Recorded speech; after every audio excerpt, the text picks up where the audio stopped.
किसी ने बड़े कमाल की बात कही है कि अगर आप चाहते हैं कि सारे फैसले हों आपके पक्ष में तो ऊपर वाले की तस्वीर लगाइए अपने मन के कक्ष में। नमस्ते दोस्तों, मेरा नाम है आरजे कार्तिक। आज की कहानी जिसने लिखी है वो कहते हैं कि मैं दफ्तर से अपने घर पहुंचा था। रात के 9:30 बज रहे थे। हल्की हल्की बारिश हो रही थी। ऑफिस की कार से जो ड्राइवर था वो मुझे छोड़ के जा चुका था। मैं घर में पहुंचा तो अचानक सरदर्द बढ़ गया। घर में मेरे सिवा कोई था नहीं। बीवी बच्चे अपने नानी के यहाँ गए हुए थे। तो मैं दवाई ढूंढने लगा सरदर्द की, लेकिन मुझे मिली नहीं। मैंने सोचा पास में दुकान है, जाकर के ले आता हूँ। बाहर निकला तो बारिश थोड़ी बढ़ चुकी थी। गाड़ी थी नहीं, ड्राइवर था नहीं। तो मैंने रिक्शे वाले को आवाज़ दी। वहीं पास में मंदिर का काम चल रहा था, उसमें वो रिक्शे वाला जो था वहीं मंदिर के ही जो प्रांगण था उसमें ही वो रहता था और सुबह शाम रिक्शा चलाता था। रिक्शे वाले भाई साहब मेरी तरफ आए। मैंने उनसे कहा कि दवाई की दुकान तक चलना है। उन्होंने कहा ठीक है। 50 रुपये मुझे बताए। हम चल दिए। लेकिन वो रिक्शे वाले को मुझे देख करके लग रहा था कि बंदा बड़ा परेशान है, उसकी हालत ठीक नहीं है।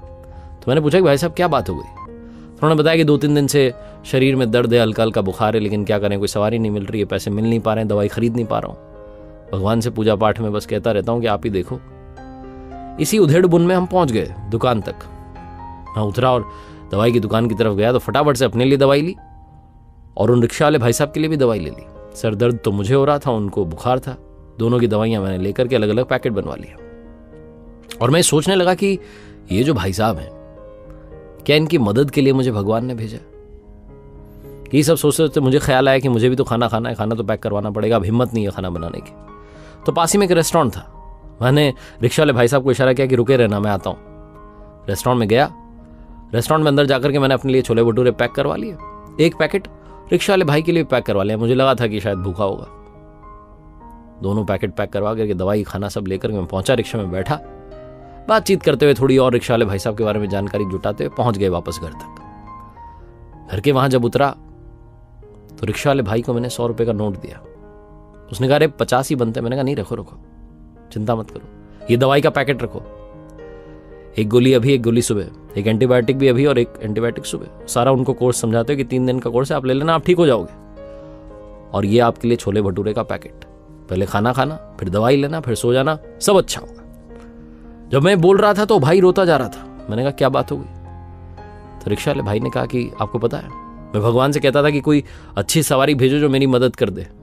आज उन्होंने आपको अपना दूत बना के भेज दिया।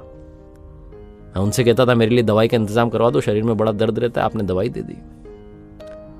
और मेरी कई दिनों से इच्छा थी, कई महीनों से, कि मुझे छोले भटूरे खाने को मिले। आज आप छोले भटूरे लेके आ गए। मैंने तो आपसे कहा भी नहीं था। सब वो करवाता है, वो प्रभु की इच्छा, प्रभु की इच्छा, ऐसा कहते जा रहा था। और मैं सोचते जा रहा था कि मैं जिस रेस्टोरेंट में गया वहां मेन्यू में इतने सारे ऑप्शंस थे। थाली थी, समोसा था, कचौरी थी, डोसा था, सब था। मैंने छोले भटूरे क्यों उठाए? शायद वो अपने भक्त की इच्छा पूरी करवाना चाहता था। कहानी बहुत छोटी है, लेकिन सार ये है कि जीवन में कभी भी किसी भी परेशानी में हो तो घबराना मत, उस पर विश्वास रखना। वो अपने बंदे को, बंदी को, अपने दूत को, अपने सच्चे भक्त को आपके पास में जरूर भेजेगा और आपकी मदद करवाएगा। वो आपके पास किसी न किसी रूप में चले आते हैं। कई बार हम उन्हें पहचान नहीं पाते हैं।